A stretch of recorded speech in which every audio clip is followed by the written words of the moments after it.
Hello, everybody, and welcome to another edition of Magic Mics, proudly sponsored by our Patreon supporters at CoolStuffInc.com, Cardholder.com, Alter Sleeves, as well as our Twitch subscribers and Patreon supporters, just like yourself. I am Evan Irwin, and we get started each week by saying hello to my two co-hosts, Nerd Girl. Hey, guys. And Ruben Bressler. What's up? The new intro makes me so happy. Because I trip over it every week now? No, not that you trip over it, but the viewers like you portion reminds me of when I was like 6 and watching PBS at home. And it makes me very happy. And viewers like you, absolutely. So we kick it off with our first pick in our giveaway. Get your chance at a $50 gift certificate to CoolStuffInc.com by typing !raffle in the chat. But subscribe first to get 2 chances to win. And don't forget our raid at the end of the show to show support for a member of the community. Enter your suggestions at the end of the show to see who we raid tonight. And this is all, of course, thanks to our sponsor, CoolStuffInc.com, where you can find cool stuff in stock. All right. So this week, a little disjointed, quite frankly, in terms of the news of the Magic world. Everyone's just geared up for Tuesday. Tuesday is the 2022 announcements, and they're just going to be popping off with everything they got planned for, well, not everything, but for a whole bunch of stuff they have planned for next year. And we're just going to be awash in waves of stuff to talk about. So this week, a little lighter than usual, I would argue, but that's okay. For the first pick this week, I want to talk a little bit about the narratives of Magic, particularly the narrative of the set boosters. Now, set boosters showed up with Zendikar. Initially, set boosters were super huge. They were the hot new thing. Everyone loved them. Set booster prices went way up. You couldn't find any anywhere. There was just draft boosters available, no set boosters. Well, come call time, everyone had kind of gotten over it. And set boosters were whatever, and draft boosters were starting to get harder to find. And then when you got to the world of Strixhaven, draft boosters became almost impossible to find. I don't know if any of you guys in particular have looked for product recently, but it's tough. No, I haven't left the house in 2 years, but but from the dealer friends that I have, you know, the people who used to be floor traders, you know, that kind of crowd. It's just hard. Like there's none left. The vein has run dry. Yep. So with that said, the narrative that set boosters are a hit and everybody loves set boosters and set boosters are selling. Well, when all you're offered is set boosters at the distributor level, and that's all you're able to offer your customers, and you organize it in a way that it doesn't work, well, for draft boosters, you get these situations. So, you know, Missouri MTG had a screenshot here from Dan Bach, who was a big time dealer for many, many years. Still is, but still is. He works for TCG Player, doesn't he? I think so. Yeah, you know, Wizards, all right, how many set boosters do you want? How many draft boosters do you want? You know, well, not sure, but people here really like the draft, so we'll take 200 draft booster boxes and 10 set booster boxes. And they say, well, we're allocating you, so you can only buy 10 draft booster boxes, but as many set boosters as you want. And this is real, by the way. Yeah. And like, well, give us 10 draft boosters and a bunch of set boosters. And then, you know, unsurprisingly, the customers don't like the set boosters, but since that's all you got, that's what we sell. And then suddenly LGSs prefer the set booster. This to me is, I understand what you're doing. I get what's happening on the front end, which is you want to have a new product, which is higher price with less cards in it. And on the back end, which is you need to sell a narrative that the stores really want this and the stores are really happy about this. And somewhere in the middle is a profit margin. Yeah. I mean, there's no better way to phrase it than the way that Dan did. It's unfortunate, but this is another case of how do we make the most money? Like, how do we accelerate to making the most money? Not even how do we make the most money short term, but how do we get from 0 to 60 the fastest? And the way to do that is to craft the narrative a little bit with this. Now, I am hesitant to immediately say this is 100% nefarious, that this is... I wouldn't call it nefarious. I would call it business, right? You know, and right. It's an ugly, like, you don't put it in front of everybody like sort of for what it is, because it's kind of an ugly thing to be like, well, we're here to make more money and, you know, we need to crank the margins. This is how we do it. You know, you don't necessarily show people how the sausage is made, but, you know, part of what I like to do here is to tell you how the sausage is made while they're making it. And so you can see it and go, oh, that's the sausage. You know, yeah, that's how they made that work. They made it a whole business plan of taking a product, making it successful through means of supply and demand, and then making a narrative of it's successful because that was the only supply that the demand got. Yeah, that is true.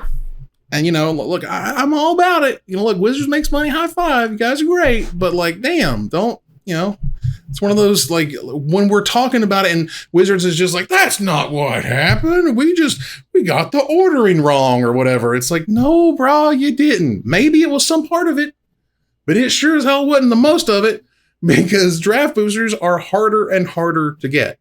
Like, just period. That's boots on the ground, whether you like it or not. I'm just telling you right now.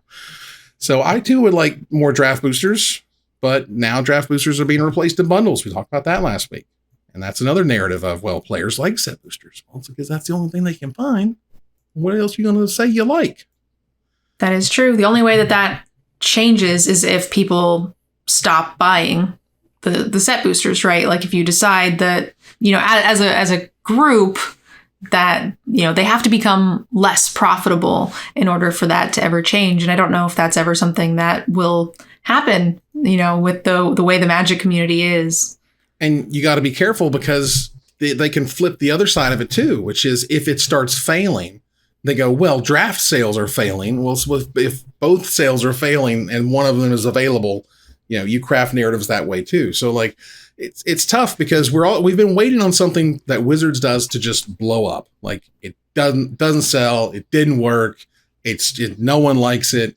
There hasn't been a product like that since like the Ixalan board game thing that came out 3 or 4 years ago or whatever. That thing just tanked. Nobody liked it. Had to fire sell that thing to get rid of it. It was bad. Even the challenger decks, you can break down for singles for decks that you play with and stuff. Mm-hmm. But like, there's nothing's blown up on the launch pad. And instead we have narratives like this. And I just don't like it. I don't know if it's possible to unionize the Magic community in such a way as to say, all right, when there's no more draft boosters, stop buying from your local store. I don't think that Magic players will ever pass the marshmallow test on that. Well, they don't. Half the time, people don't understand how it works anyway.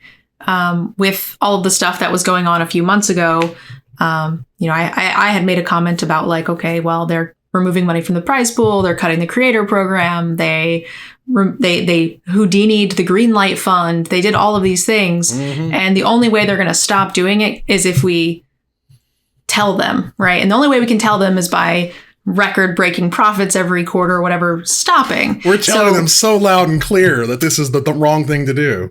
And then they're like, oh, well, like, so I was like, maybe we should buy not 10 of every secret lair, guys. Like maybe that is a way we can do this. And I got responses where it's like, well, if I go buy singles for my LGS, Wizards makes all that money too. And I'm like, whoa. Wait, you think that buying a single or drafting at your LGS is equivalent to buying secret lairs direct? Like you think that this has the same impact for the company? And like, I was surprised, like over 50% of my comments were people saying that like there was nothing they could do because they can't buy from the LGS. Right. I mean, So thrift. God. Buy local. Well, yeah, because Wizards literally said, here's from the vault for years. Here's a way for you to get an injection of cash in your store. And then someone somewhere was like, wait a minute. Have you looked at the singles market? Do you understand that the singles market is worth, not kidding you, like $1 billion? I'm not worldwide, all the way around from Grand Prix. I'm talking Grand Prix vendors. We're spending 6 figures sometimes at the really big shows. Like the money's flying back and forth. And somebody at Wizards is like, we need in on that. And that's exactly what they did. They started selling it direct because they could. And who knew it was going to then be worth millions and millions of dollars? Well, which is really tricky because they're not supposed to recognize the secondary market without getting in trouble with gambling, right? Yeah. I think they give less craps about that now. They still don't talk about it per se, but you know what I mean? But I think the way they still talk about it is that the cards are very exciting. Very exciting. Right. You know why they're exciting? Because they're expensive. Exciting reprints. This is the That's the dude keyword. Flipping a coin out front of the casino who's like, oh, I'm just here keeping an eye on things. Right? But it's a protection racket. Mm-hmm. This is like, oh, these are exciting Magic cards. We both know what we're talking about, but for legal purposes. it's weird that they can get away with it in that way, where it's like, why is this booster pack worth twice as much as this booster pack? Oh, because the cards inside of it are more exciting. They remove the word valuable with exciting, and then all of a sudden the law's like, oh, okay, I understand. And then like they're like, we make game pieces. It's What's the market? I don't know. It's like someone at like Hasbro's like, what's that over there? And the IRS is like, where? And then it's like the conversation's over.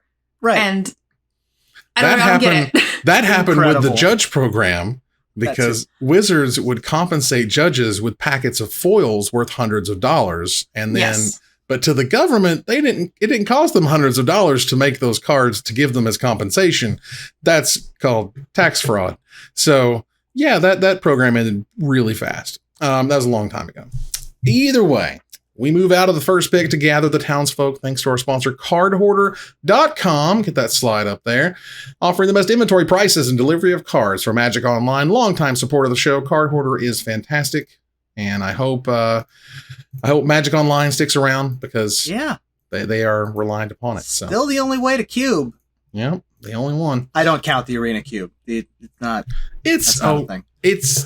Well, yeah, it ebbs and it flows. You know what I'm saying? And one of them flowed so badly it backed up the sewer system.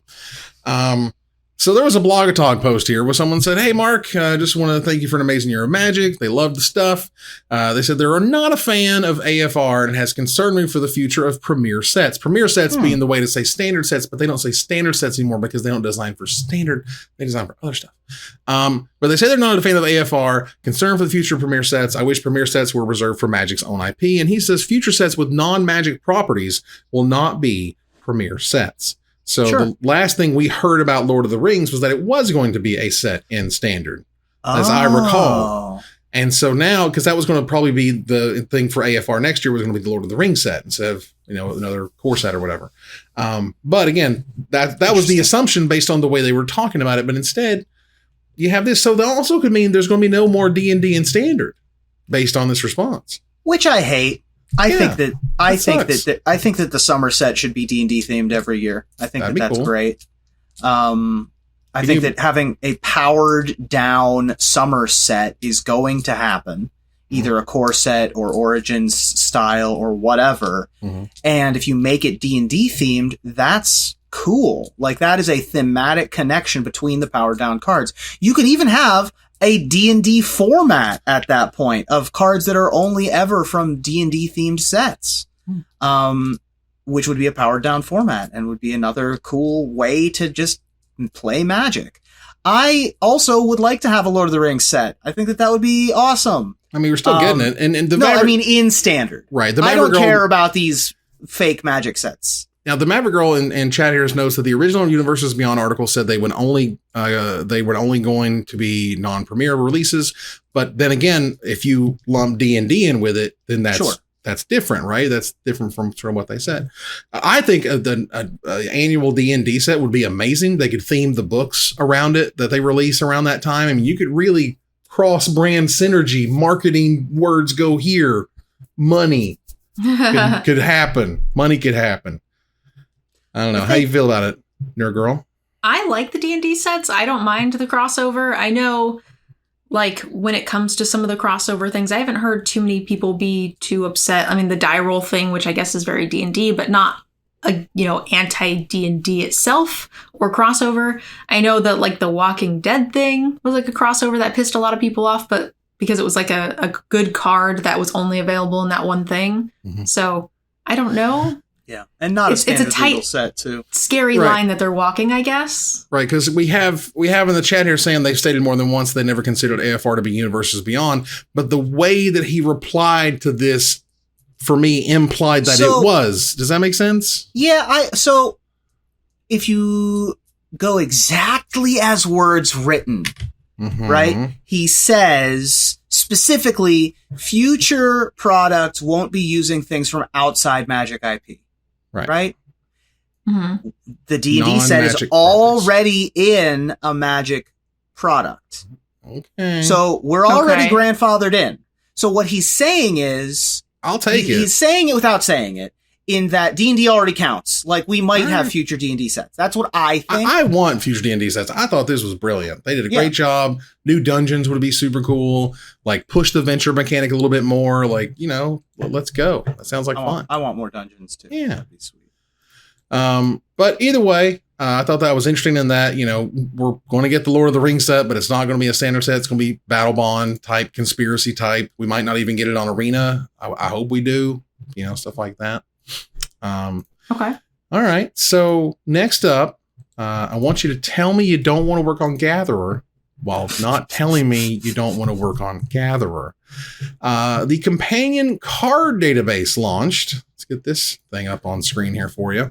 This is a card database. This is one of these absolutely no one Wizards card database in this thing. You're like, wait. You can't do manual seeding in your tournament software, but the card search was the thing we're working on. I don't understand that. Maybe there's two different people working on these things.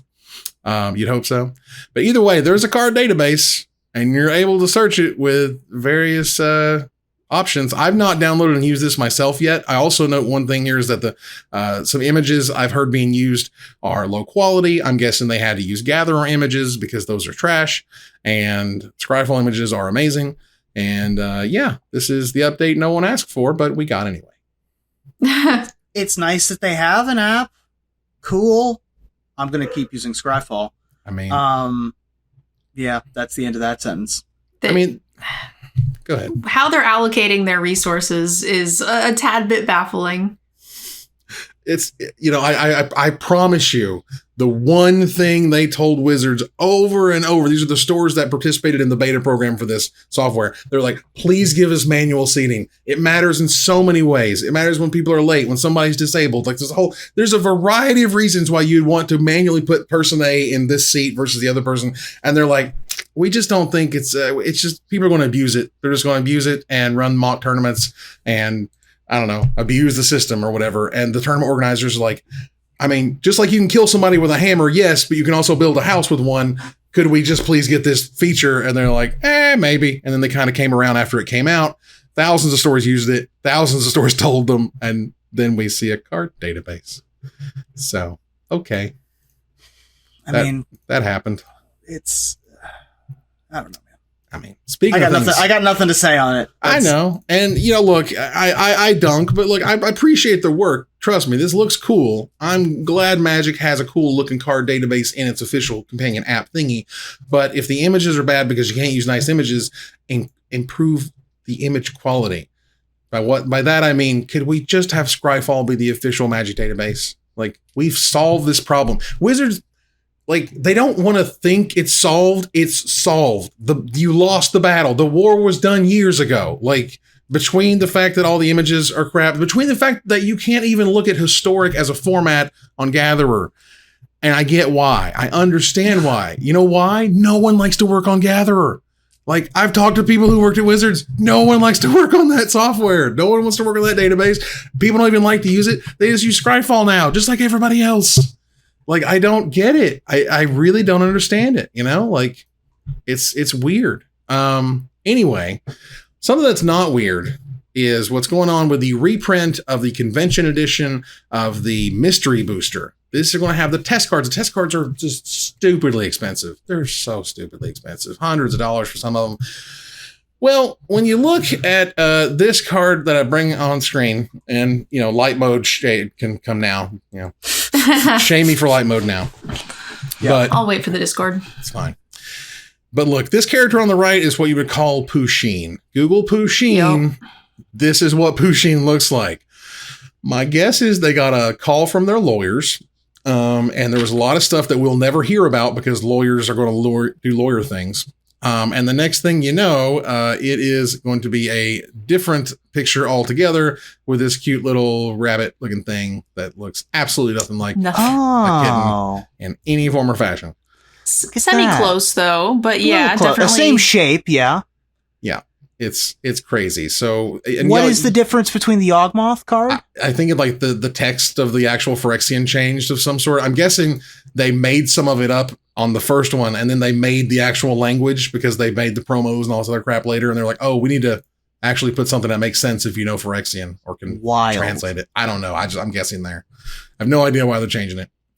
Feel free to rock it out in the chat as to why they're doing that. I do not know.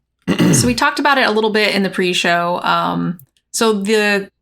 These test cards were actually like kind of anyone could draw them. So I have some friends that work at Wizards, and kind of they were just like, who wants to do this? And they had like blank cards and people could just doodle on them. And I would ask a friend like, hey, did you do one? Because I wanted to like collect it. And they're like, oh no, I didn't think it was actually going to be like printed in a thing. I know Melissa drew one. So they're pretty neat. So I think what happened is just someone's like, I'm going to doodle the thing I like to doodle, and I'm going to draw a Pusheen because it's very cute. And then it just slipped through. Yeah. And somebody didn't know what a Pusheen was, and one thing led to another. And, it leads me to, there's that classic tale from Sam Stoddard where on like one of his first days at Wizard, you remember this story? Oh, I love this story. So, Sam, I used to be a podcast co-host with Sam on the In-Contention podcast, and he left the In-Contention podcast to go work at Wizards. Mm-hmm. And the story goes that on his first day, like a first day or first week or something, I want to say, early. It might have been day 3. I have to look up exactly what set the card is from. I think it was Avacyn Restored. Was it? Yeah, that sounds about right. It was, 1 second. I'm looking it up. Nope, Gatecrash. Yeah, it was Gatecrash. Okay, that sounds right. It's a Gatecrash. Yeah, so he is in the room and they're doing the slideshow of each individual card of like, here's what the card's going to look like. Here's what the card's going to look like. Here's what the whole company's there. Everybody's looking at the cards, So the card Killing Glare comes up, except for at the time it wasn't called Killing Glare. The card was, because the word glare is synonymous with the word gaze, Gaze. So the card was called Killing Gaze. And Sam Stoddard was like, wait a second. Okay. Hold on, everybody. Hold on, wait a second. There's like 50 of us in this room. Did nobody read this card out loud? And they're like, oh, we should change the name. And then they changed the name. Right. That is a good story. Yeah. I love that story. Yeah. But it feels like they didn't do that with these, right? Like you said. There wasn't that moment where someone was like, wait a minute. That's Pusheen. It seems like there wasn't even remotely close to that moment. I mean, if what you're saying, Nerd Girl, is true, no one looked at these cards before they went out the door. I mean, someone probably just gathered up a bunch of art from various people. And I mean, it could have been like, 40-year-old dad. Like Pusheen's kind of, it's not like a cartoon that's, you're going to find that in these like really weird, obscure fandom type stores. So like, I could definitely see someone not knowing what that is. Right. Absolutely. For those who didn't get what we were talking about earlier, killing gays isn't like killing gay people. Killing gays, not good. Yeah. So that's why it was changed. Just so we're all clear, that was the silly part. So I would say they probably got it, but then again, a room full of people didn't until Sam Stoddard. And these are all very smart, affluent people. All right. So I guess you can kind of run this next one, Nerd Girl. This is your jam. My jam? Yeah. This is about the Degenerate Gaming action here. Oh boy, I made the news list. You did. All right. I saw that we posted it in there, but I didn't know if we actually... we hype ourselves up here. Okay. Well, so something cool happened in the Magic community, guys. This really awesome creator made their own stream team. Nice. That's me. So basically, a lot of the esports orgs are... Oh, look, that's my tweet. That's right. I'm all newsworthy. So a lot of the esports orgs and stream teams are leaving Magic because organized play is a bit of a mess. Magic as a whole is not really like growing on Twitch and stuff. So it's leaving a lot of the content creators in a bit of a jam. So I've just decided to make my own team where there is no third party team or talent agent that is taking advantage of both sponsor and creator. So we are just a team of creators taking care of things ourselves. A team by creators, for creators, working directly with our sponsors and helping build each other and doing community stuff, which is not something that a lot of teams support or work with either, because they don't really care if you guys, do tournaments and stuff. All they care about is like how much money they can make off of the streamer doing the sponsorship that they have like negotiated. So we're doing that ourselves, and I think it's going to be really great. Nerd Girl don't need no mans. Nope. She do No it herself. sportsmans. That's right. You make it happen. That's fantastic. Yeah. All right. So, And I mean, you joke and kid, but this did get a ton of traction. I mean, yeah, as it should. 663 likes I'm seeing. Oh, almost 80 retweets. This is like one of the bigger news stories of the week. So yeah, my inbox is chock full of creators. We've got some bigger names. A couple of pro Magic players messaged me. We've got sponsors lined up. There's definitely some stuff happening. I'm hoping that it goes well. We're up to 20-ish members. I'm trying to have interviews with 1 or 2 people per day as I can fit them in. So what color is the Lambo going to be? Right. Well, I don't Green? actually make any White? money off the team. Oh. So I'm getting paid just the same as my streamers. We get individual personal sponsorships as well as ad wheels and banner space and stuff. Ooh. And we get paid directly based on our minutes watched. So I get paid exactly the same there.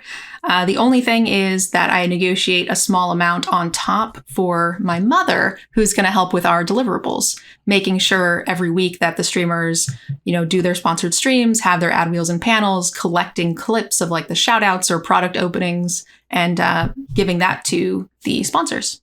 Nice. Shout out to moms.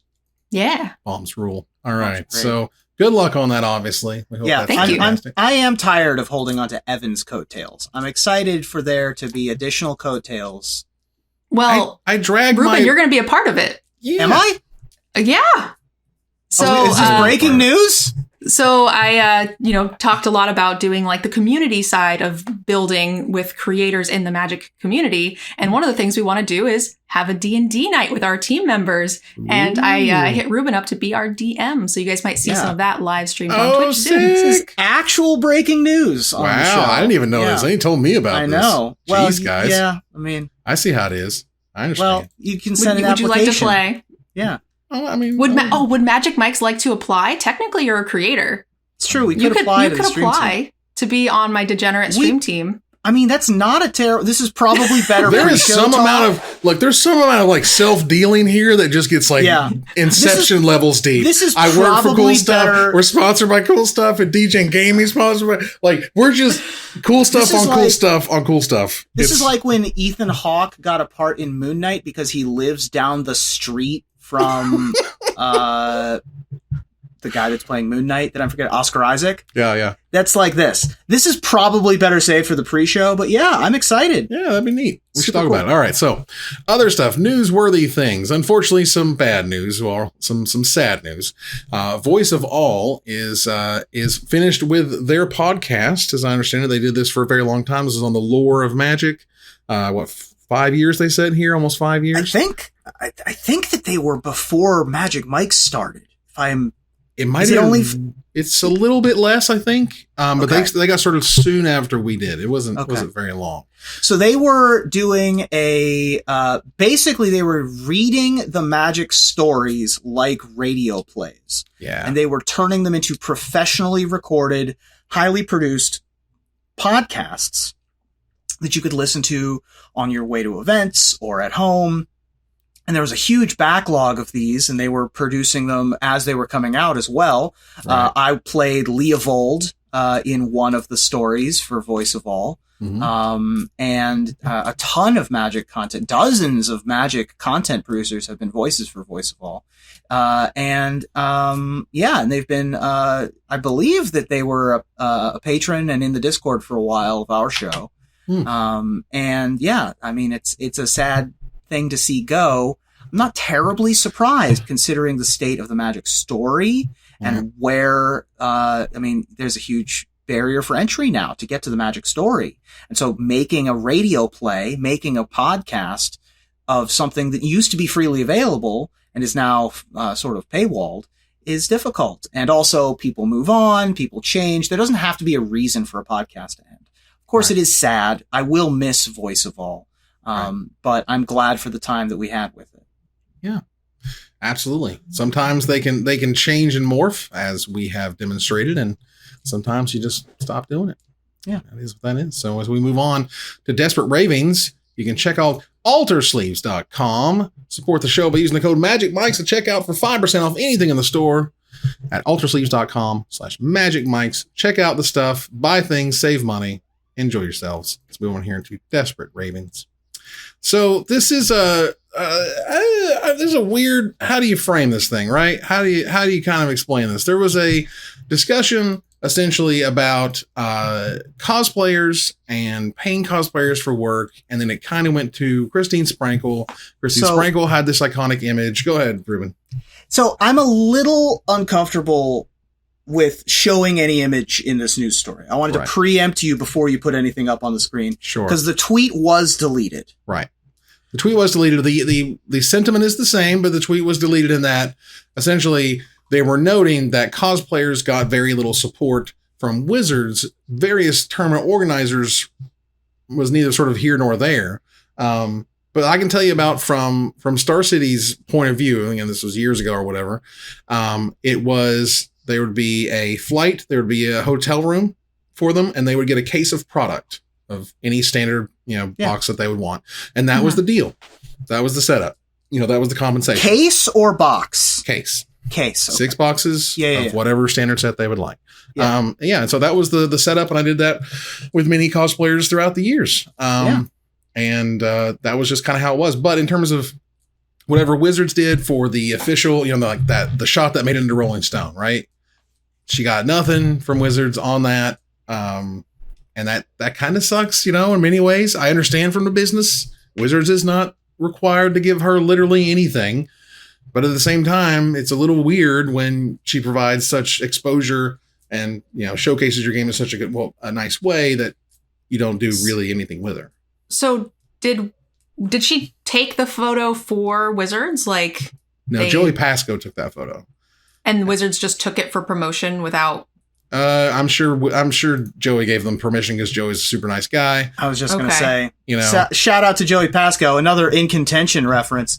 Tell you what, we're all in contention. We need to get Matt Cranstuber reference at the end of the show and get all of us. Threw one out there, Joey took the photo. They specifically, he had a whole tweet about this, a whole tweet thread about the genesis of the photo, about how, they specifically drove from the convention center to the sign, waited in line for the sign behind like a wedding party, took photos, decided they wanted more photos, got back in line, took those magic hour shots, right? Developed them, had some great shots, obviously. I don't know what happened after that. Joey must have sold the rights to Rolling Stone and let Wizards use the promotional material afterwards, and then it took on a life of its own. It just is weird in retrospect and feels gross in retrospect that all happened as a result of their own footwork and with no help from Wizards at all. Yeah. I mean, once Wizards ends up with a photo, I definitely, it's weird, especially if he gave Wizards permission to use it, then that kind of is kind of messed up for the people in the photo, right? But then there's nothing, I can't really blame Wizards for using a thing that they had permission to do, but then not tagging and at least promoting in that way the people that you're posting the photos for. If you're going to use this image, you should say back in blah, blah, blah, blah, blah, this person did this thing, and at least give them a tag. That seems pretty unnecessary. Yeah, it just kind of sucks, it's one of those things that it's hard to put a value on it, this is where they would pull you into the marketing executive's office at Wizards and they would say, why are we spending, $20,000 a year on cosplayers? What does that do? And you're like, well, there's brand exposure and there's the fan experience and whatever. And they go draw me a line from cosplayers to we make money. And they brought the same guy in before him and they said, all right, esports, draw me a line from esports to how we make money. And neither of them could come up with a good answer. Well, it's the same. Draw me a line from where a commercial during the Super Bowl to making money. It's the same advertising. Go watch Ad Men. I don't know how to break this to you, how advertising works. It's not my job to explain to you the black magic, like the crazy science that happens. But it where is, I go, though. But you it put in is. cosplayers and sorcery happens and money comes out. Right. I can't explain that to you, but it works. Yeah, underwear gnomes doesn't work as an explanation at the executive level. But it does for some things. I know it does. I know, but in many ways it don't. And when they decide that it don't, and when they say it doesn't, you just lose. That Wizards will be like, oh yeah, here's $100 million for esports because my grandson said the word esports a couple times. Meanwhile, the demonstrable value of cosplayers is beyond me. Like, what? Where is the disconnect? And for those who don't know, feel free to Google underpants gnomes, which I think was the actual joke from reference. South Park, but it was funny and silly. And anyway, telling someone how cosplayers can make you money is a difficult task. It's not, I think, quite as difficult as esports because it's just less money. But yeah, it's pretty tough stuff. Either way, we're moving here to something else that was absolutely ridiculous this week, which is copywriting deck lists. A provocateur. This is a gentleman who apparently does lots of different things with copywriting to kind of showcase how silly it is. Had copyrighted a deck list, and that's a thing that they let them do. That copyright went through, and they said that was okay. Performance art as a performance art thing. Yeah, it's a little crazy and silly. I think ultimately, it's it was a stunt. It's a PR stunt. It shows you this is insane and ridiculous. I don't expect this to go anywhere, but it is a fun talking point on a slow news week. It's cute. So what is what does the copyright or whatever supposed to protect? Like, people can't use the deck list? Right. So if I made money with the deck in its current form, I would have to pay some amount of damage. So if you win and won a tournament with that, you would have to If I go and win a tournament, I would have to pay, Oh my gosh. If that is... we don't. No. It's not real. It's not real. Right. None of this is real. We're not lawyers. We don't know, but we do know that this creates a weird legal situation. This would not hold up in court. They would throw play this out a lawyer in my LARP, and let me tell you that based on that knowledge, but yeah, you can't copyright a recipe, you can't copyright a shopping list, and you can't copyright a Magic deck. The reason why this got through is because it went through one copyright lawyer somewhere who was bored and didn't know what Magic was and said, yeah, sure, whatever. If they tried to take this to court where there was a lawyer and a judge who studied what this was, it would never hold up. Right. It does make for an interesting, provocative, artistic piece and commentary on the nature of trademark and copyright law. Right. But this is all sound and no fury. This is silly.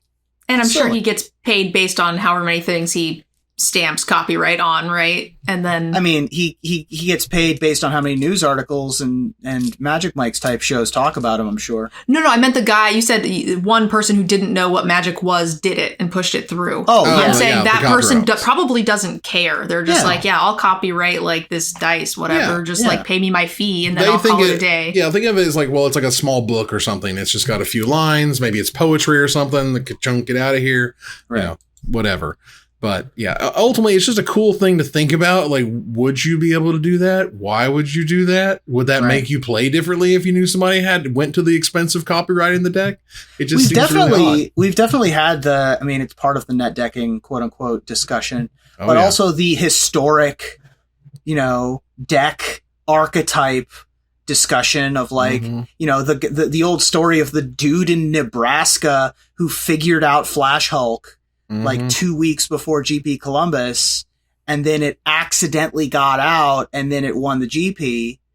What would have happened had it not gotten out? Or Randy Bueller with Food Chain Goblins, if it hadn't gotten out, right? What are the damages that can be recouped from using ideas? There's no teeth to it. It's just an interesting thought experiment. Yeah, it's a little silly, and that's just what we get to talk about this week. All right. This next one's fun. You don't have to type everything that flows through your brain parts, through all your little folds up there. You don't have to make them go through your wiggly bits. onto the keyboard and then push the send button out to send button's the important part. That's the the send button, leave it in your drafts. Yep. Your drafts are your friend, leave them in your drafts. You can even write it all out if you want to. You just don't hit the button. You go save or you go delete and you don't think about it anymore. Either way, one Bennie Smith, who's been a long time Commander author. This guy's been writing before I got started, I think. Like, this was like pre 2006 or whatever. Because I started in 2005 for written articles. Anyway, so he's been writing absolutely forever. He's written about Commander for a very, very long time. And all of a sudden, one day, decided to spend some time this afternoon trolling the historic Brawl queue. Man, we start off right, don't we? If my opponent is playing in a butthole deck, an 80+% R, I minimize my screen at the opening hand and let it time out while I work on my column. Okay, next. Someone says, sounds like you're a butthole. We don't understand. Ratio, LMAO, MTG's poison, SCG Rider is toxic and ropes opponents based on deck selection. Oh boy. Listen, we don't have to spend that long on here. It wasn't. But you don't go out and show your whole butt, all right? You don't go show your whole butt in front of God and everybody.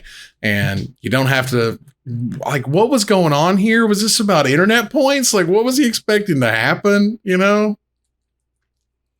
I don't know, man. I think it was maybe that it looked cool, kind of like the cool kids don't like CEDH or whatever. Yeah. Yeah, competitive EDH is BS, and these bad commanders, and I don't like them. I'm like, all right, bro, it's cool too. Anyway, so we'll move on here. A little bit of silliness. I don't know what an asshole deck is. This is a family. 80%. Listen, Bennie wrote it. I'm just quoting. Family show. All right. Anyway, the point is that it's a little silly. And they have those.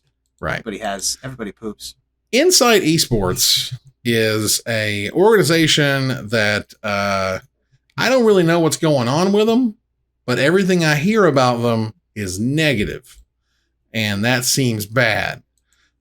Jim Davis noted that they still owed him a bunch of money, like almost $1,000. They came out with this weird sorry to disappoint the haters thing where somehow sorry to disappoint the haters meant we're sending out payments. That's weird. And then later came out with another longer thing that was addressing the issues, which talked about that they apologized for the drama, anger, frustration, and so on and so forth, where basically they said they were sponsored by like Chipotle when Chipotle never heard of them. And they were sponsored by some other like Red Bull or something. And they hadn't heard about them either. And so they kind of ran their mouth, and then they kind of got caught, and then they didn't pay out the payouts that they promised. And that's kind of where we're at. So they're talking about holding free fees for those who receive the late prize and 5% on top of those who are supposed to be getting the prize. I don't know, man.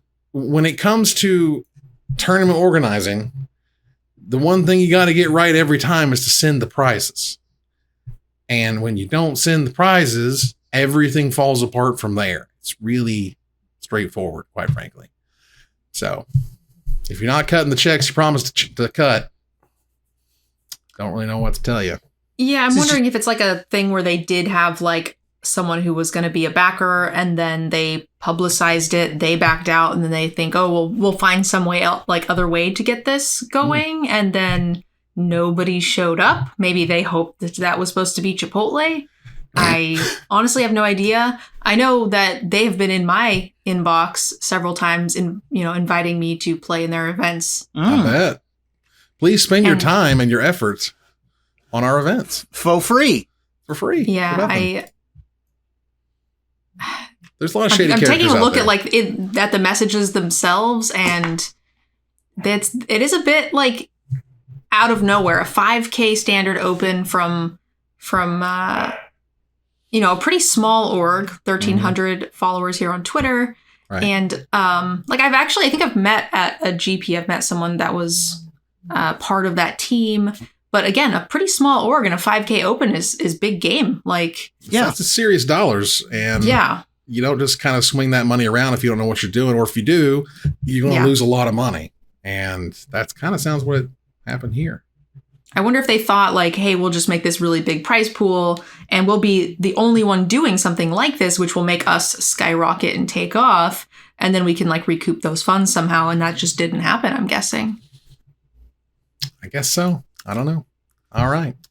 Is there any splash damage you guys really want to address? We could jump into OFs. Yeah, I want to at least touch on the Top Chef thing's cute.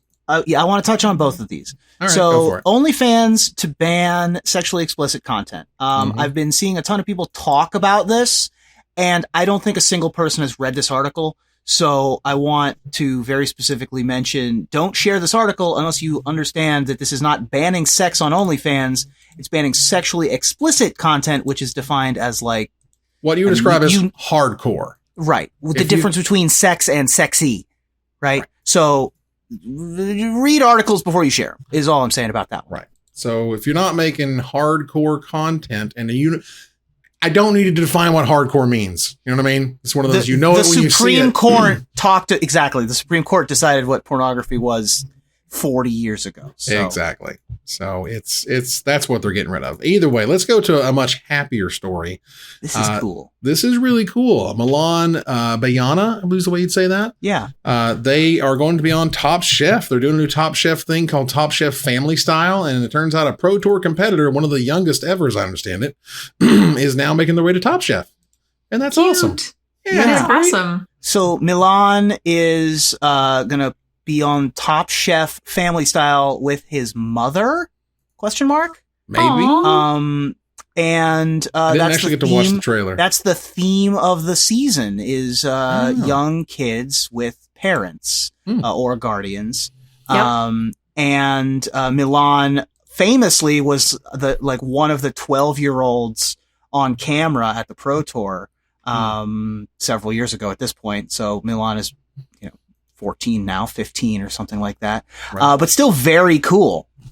Oh, super cool. So congratulations to them. I hope they do well in their season and whatnot. So that'll be on Bravo for those of you that still have network television, cable. By the way, I don't know what y'all were doing when you were this kid's age, but 650,000 followers on TikTok. Second place on the Magic Online leaderboard, one of the youngest players to ever play on the Pro Tour and a Top Chef competitor.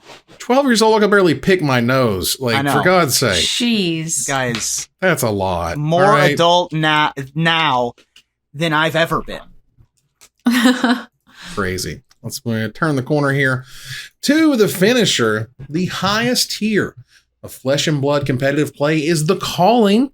Now, stop me if you've heard this one. There's a $1 million pro circuit, national championships, world championships, and a clear and concise path, oh my God, to get there. Whew. Now, look, if Magic isn't going to do it, FAB might as well take it over. But it got me thinking, Magic's got some excellent things to copy. So what else would you do if you copied Watsy's homework, Ruben? Well, Magic Arena is pretty dope, and one of the cool things it does is bring a game that primarily exists in real life to the online space. The implementation of that could certainly be used for other IRL things. So I'm excited to introduce a complex gems and coins system, online matchmaking, and custom emotes to online dating. Oh, nice. I'm excited for best 2 out of 3, Match.com. Very nice. Nerd Girl? One of Magic's best decisions in the last few years is adding dogs as a creature type. I am so on board. So if I could do a change, I would add puppies as a creature type to every game, especially poker. I would change the official names of the suits to diamonds, spades, hearts, and puppy feet. Nice. That's puppy feet. I like it. Well, look, I love Counter-Strike, all right? Pro Counter-Strike's kind of a jam these days, but they could be better. So I would love to see CSGO borrow some MTGO tools and lingo, especially the ORCs. They're out of work right now, after all, and I don't have to tell you all that Counter-Strike could certainly use an online response crew. God help me, I love the game, but my God, the toxicity is real. It's real. And that ends another live episode of Magic Mics. Thanks for joining us here to discuss all things Magic. Thank you, Nerd Girl. Thanks for having me. Thank you, Ruben. See you later. Bye. Bye. We're going to move on here to our final slide. I want to thank our sponsor, CoolStuffInc.com, our co-sponsors, CardHoarder.com, and Alter Sleeves, using the code MagicMikes and AlterSleeves.com. My co-host, Nerd Girl, and Ruben Bressler, you guys for watching or listening. I hope you support us at patreon.com/MagicMikes. Please follow, like, tweet, favorite, share, subscribe to everything social that tells people we exist. Catch us online on our Discord, twitch.tv at Magic Mikes, on Twitter at Magic Mikes Cast, our Magic Mikes subreddit, and like the Magic Mikes page on Facebook. Or join us here next week. Same time, same place for another episode of Magic Mikes. Good night, everybody.